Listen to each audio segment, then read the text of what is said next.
As Toby has said, my name is Ada. I teach business and accounting. I've had experience teaching different students. So I've taught advanced students, home students, and international students. And today I'm going to share how you can create an inclusive classroom using universal design for learning principles. For this presentation, I'm going to focus solely on classroom activities, mainly for the main reason is because generally for most accredited courses, lecturers are not able to change some of the content, but there's some flexibility in how you conduct your classroom activities. So that's the key focus for this lesson. However, for this talk, sorry. However, UDL can be applied in various aspects of academia. Okay, so how this is going to run is that I will talk a little bit about diversity and inclusion, and we'll talk about why it's important, and then we'll discuss a bit about universal design for learning. We use learner persona to bring to life the different sort of personas or students you might have in your classroom. And then I'll share some tips on how you can be more inclusive, or how you can make your classroom activities more inclusive for various students. And then I'll demo some tools, some useful tools that, throughout, I will be sharing some useful tools that you could use in your classroom. In the modern classrooms, there are diverse learners, and diversity comes in various ways. It could be cultural, so different languages, which I've definitely experienced in my classroom, having taught a lot of international students. So it could be cultural, it could be neurodivergence, economic background, learning preferences, and all that. And so there's many learners come into the classroom with different expectations, different preferences. And this diversity is both a good thing and it comes with some challenges.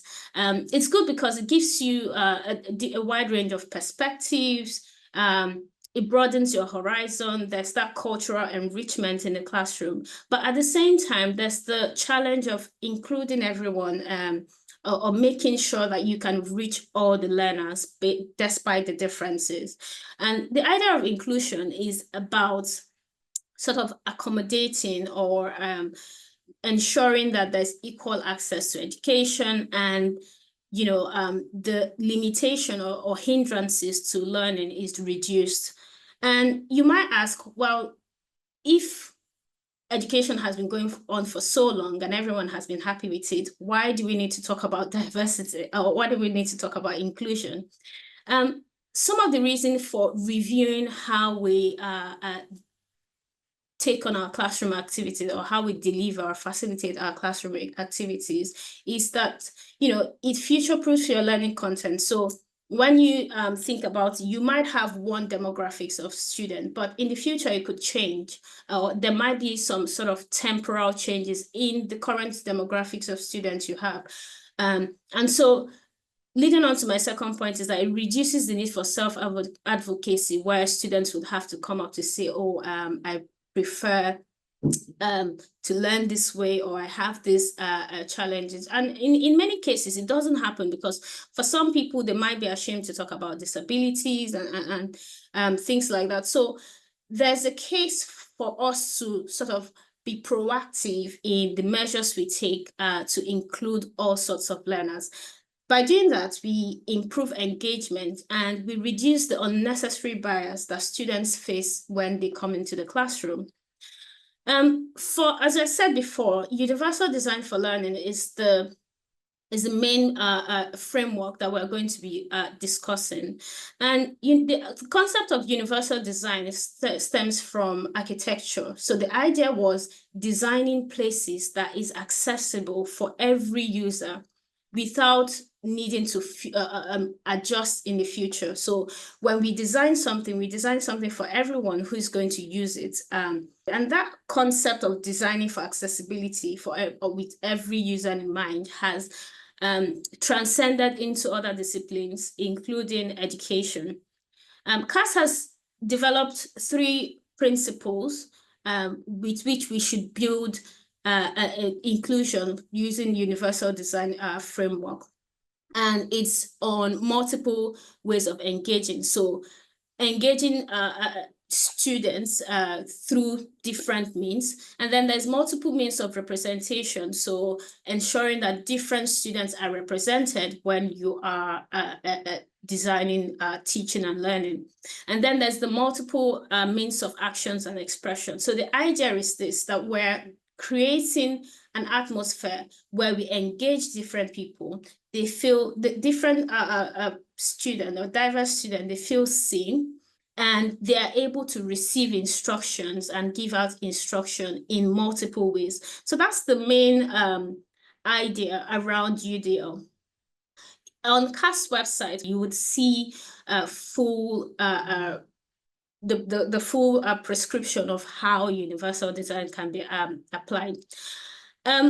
So thinking about diverse students and how we can include them, one tool that is very important is learner personas.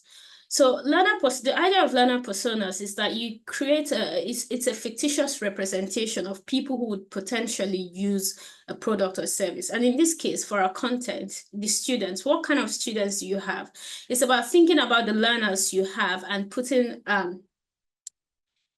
creating a representation so that when you design, you tend to think about the diverse students and cater to their needs. Some of the things that we include in learner personas would be various skills level, the barriers that the students would have based on their context, the learner preferences, and the expectation. So just like with everything that we do, we think about the who, the what, the why, the how of learning.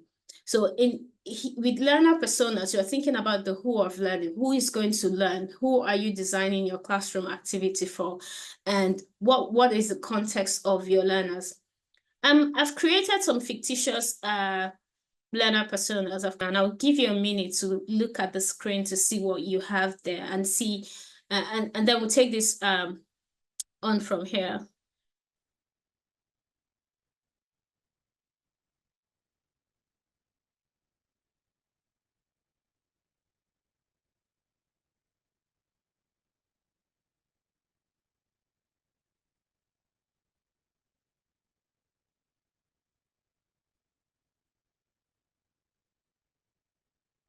So just scanning through these personas, you can see that there are people, this group would have people from different age range, with different background, with different learning abilities, and different learning preferences.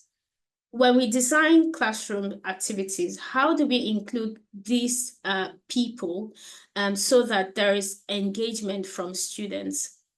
I'm going to share some of the principles from UDL that has been suggested, and I would share some tips on how you can do this. So the first one is promoting autonomy. So we talked about multiple means of expression and action. So it's encouraging the students to decide on, or having multiple means to interpret, decide on how much support they want, and give feedback on an activity. The next one is about incorporating play, because play is engaging even in higher education. The other one is organizing information, because it reduces cognitive load. We also have making learning meaningful. Of course, when learning is perceived to be relevant, people are more engaging. There's also the suggestion to recognize and reduce bias in the classroom and promote accessibility. So these are some of the principles that has been recommended, or some of the suggestion that has been recommended to be applied in the classroom based on universal design for learning principles. These are some of the tips that I have used and I find very helpful. And so this is sort of the meat of this discussion of, some of the things that could help you. So the first one is to pre-train your students. Where you have students who or when you have an activity where they would have to read a number of case studies, for example, or they have to use some complicated formulas and all that. One of the best things to do is to give them a good idea beforehand. So you could share a video or an infographic explaining the complex context, explaining the situation, or sharing a formula and how a formula works before they come into classroom.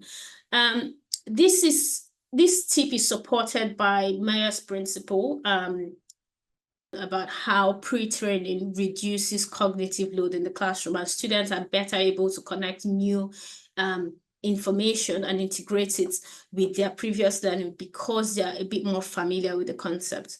So using this approach is one way that you could engage students. So if you reflect on the different personas that we looked at before, the fifth persona is someone who has ADHD. Now, people with ADHD may not be able to fully concentrate in the classroom. However, if they've had time to familiarize themselves with the content beforehand, it's easier for them to still connect with what they have to do in the classroom during the lesson. So this is one way of engaging people who, for example, prefer to self-study or have some language barrier or have ADHD like persona 5.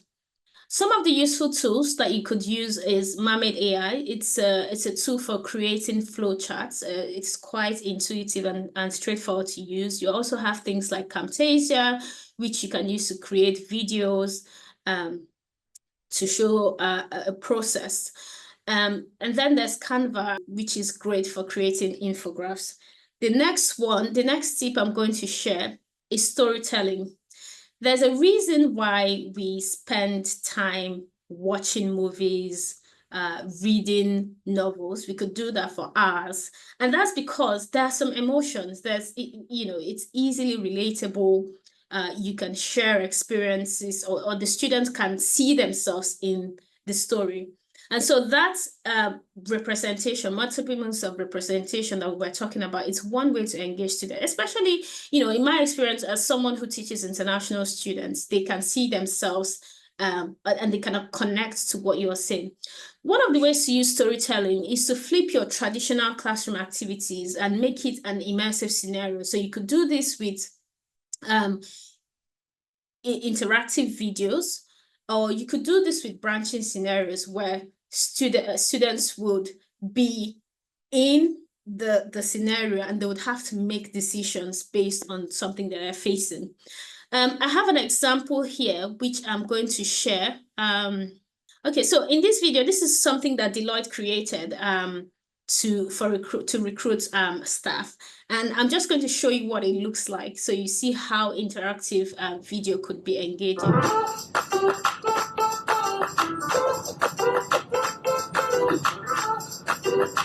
I raise my feet, I miss a beat from my seat.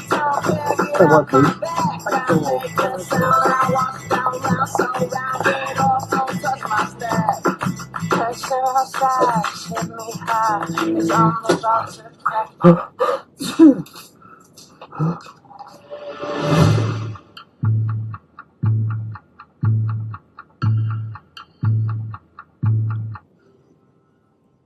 Excuse me, Darren. I spilt something on your jacket.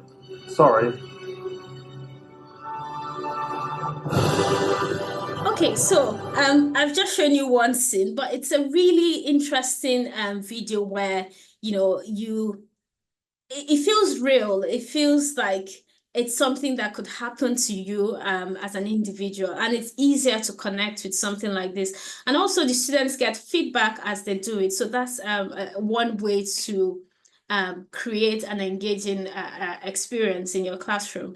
And this is great for learners who prefer immersive learning, for example, or who would like to learn at their own pace.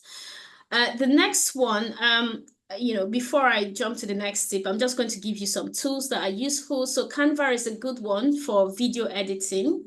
Edpuzzle is good for creating interactive videos. I'm going to demo Edpuzzle at the end of this session. And then there's Genially. Genially can almost do anything. It's great for branching scenarios. It's great for interactive videos and stuff like that. The next one is multimedia. So this is based on the principle that there's a limit to our cognitive system. But then if we're able to engage the different ways we collect information, then we're better able to learn effectively. So the idea is this, that when we engage our multiple senses, we learn better. So multimedia is great for a variety of reasons. So it's great for people who are visual learners who would want information organized in a way that is easy to understand, and they can see the connections. Some of the things that you could use would be to combine words and pictures so that to signal, a process. Another one could be to use a mind map to show how concepts are connected. So using multimedia to organize information for students or to show a process is one way that students could learn better. I'll give you an example of one of the ways that, one of the things I use in my accounting class. So this is for level 3, level 4, when I say, okay, when we teach the accounting equation, and we say asset equal to liability and equity, showing them something like a ballot box. And we use this as a ballot box system to sort of demonstrate the accounting equation. So it's one way that you could teach to, especially those people who prefer to learn who prefer visual means of learning. You could use PowerPoint, the traditional tools, or you could use things like Miro, Whimsical, Figma. All those things are good to create multimedia presentation. The next tip is giving feedback. One of the reasons why students don't engage is because even when they don't get something right, they don't know what to do next. So having that, having an effective feedback to understand what they've done well and what they haven't, and how they can improve, is good for any learner, really.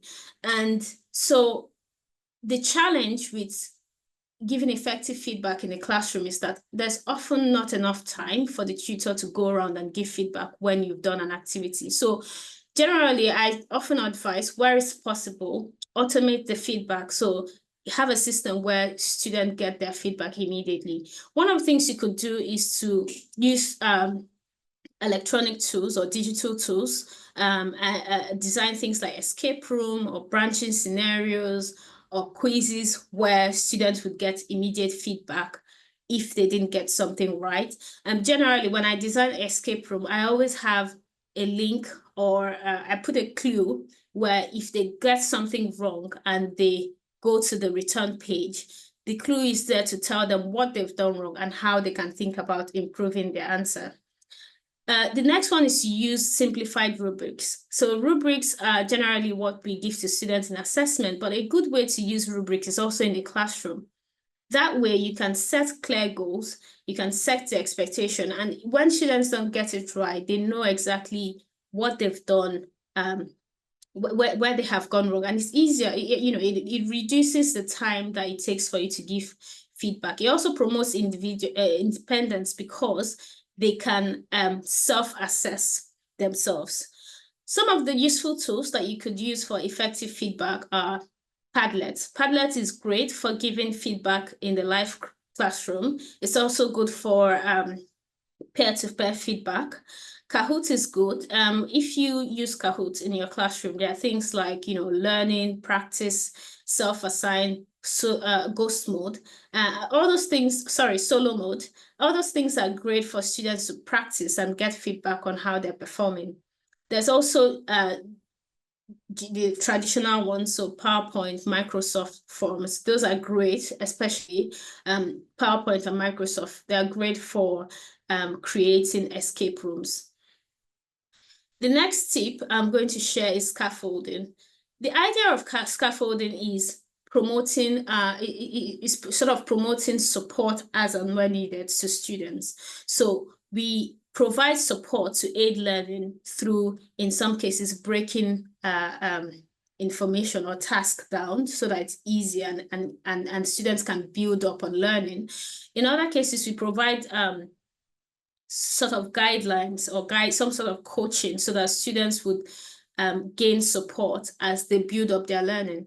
So how do we use scaffolding to create an inclusive classroom? We can break down activities into sequential steps so that students can take steps or answer questions as they go on. So starting with what they currently know and building up their knowledge as they go along is one way to do it.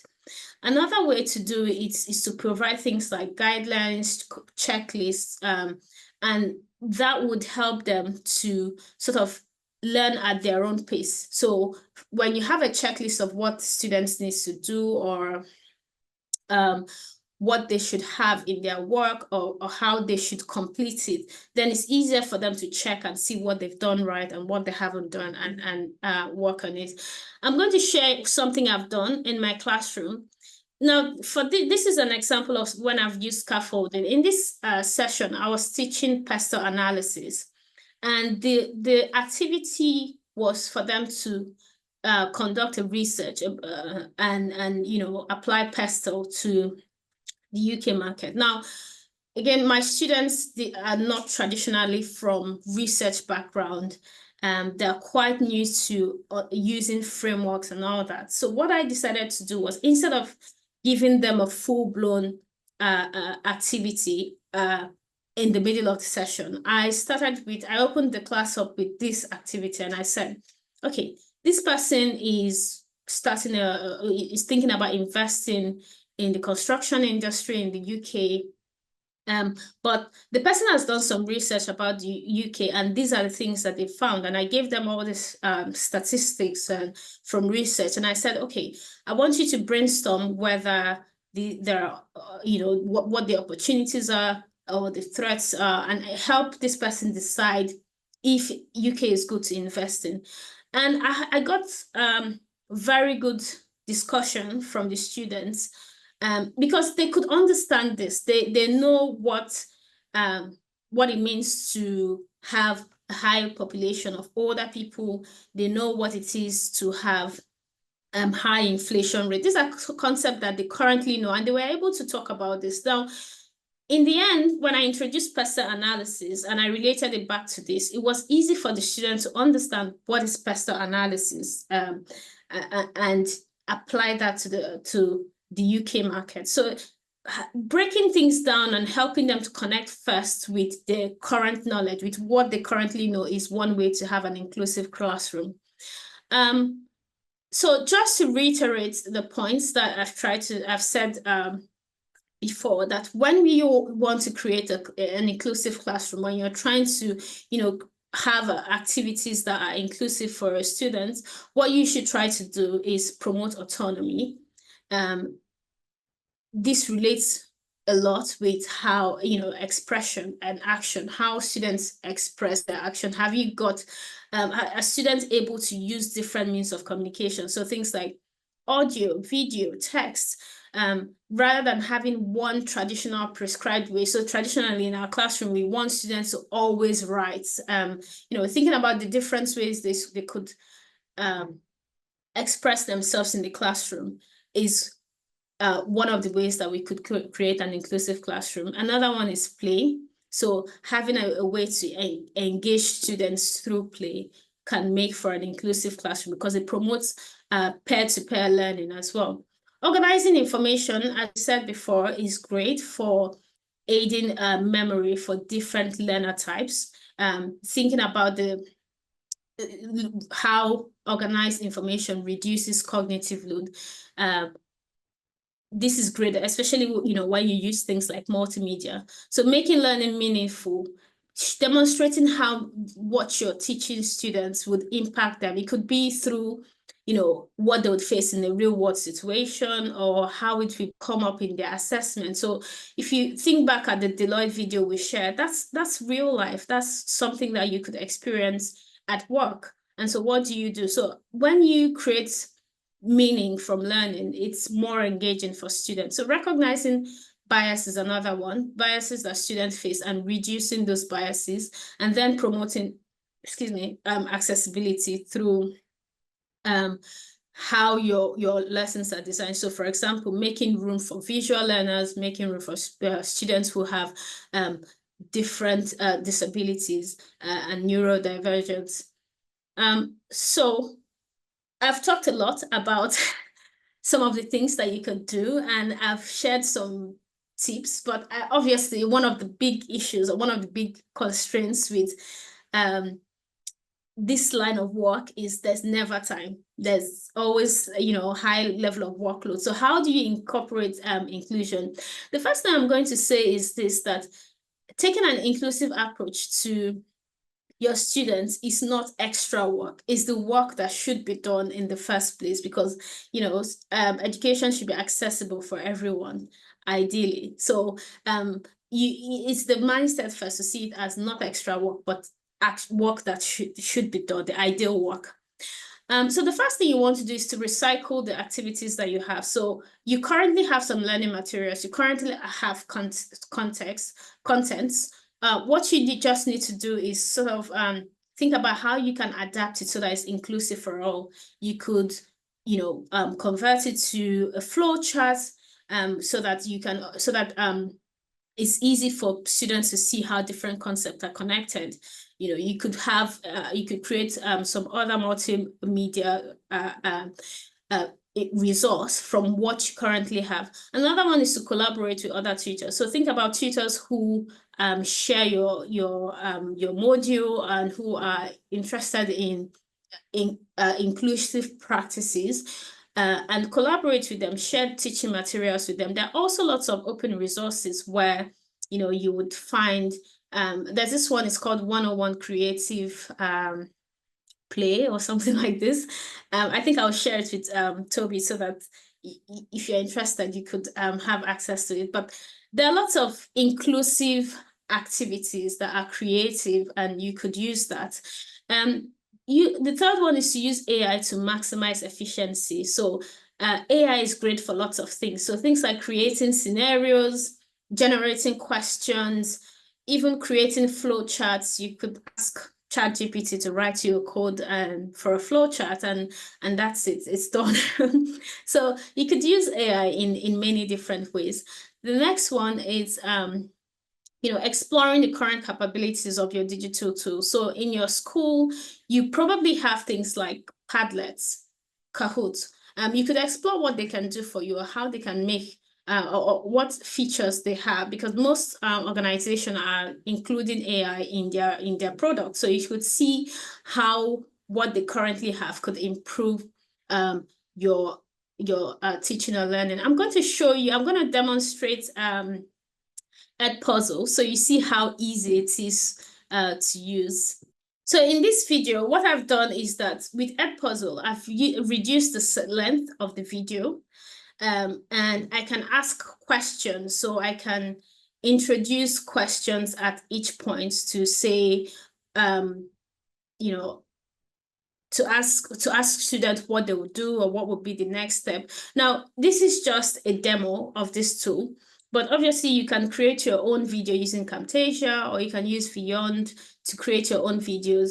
And then you can use this tool to edit them, to add questions, to make it as interactive as the video I showed you before. So it's one way to create some interaction using multimedia in your classroom. So as you can see here, it's very easy, very intuitive. You put in your question, you put in options, and you can put feedback. So for example, if it's wrong, you can correct, you can tell them what to do next, or what the next step is. And that's Edpuzzle, really. It's one of the easiest tools that you would use to create an interactive class.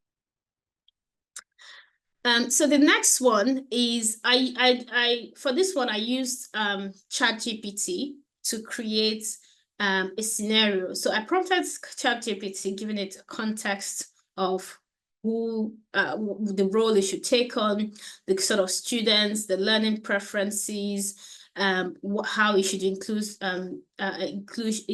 uh, ensure that there's inclusion in the result. And based on this prompt, I got this feedback. Now, this ChatGPT has suggested a scenario to make it more inclusive, where students have to take on a role and give some feedback. And, I mean, I like how it included a crisis moment to say, well, although you have this plan and something else has come up and you need to think of a new decision. Now, it's not perfect. You have to adapt the question, but it is one way that AI can actually help you to come up with scenarios to improve your content or to make your classroom more inclusive. I think I've shared a lot of tips, a lot of tools, and that's it. I think you've worked so hard for us. I'm so grateful. Thank you. It was you've given us a huge amount to think about. It's a really valuable perspective that you're providing. And my big takeaway from today is that designing for inclusion is not extra work because we should be doing it anyway. I mean, I think that's such, you're right. That's such valuable advice.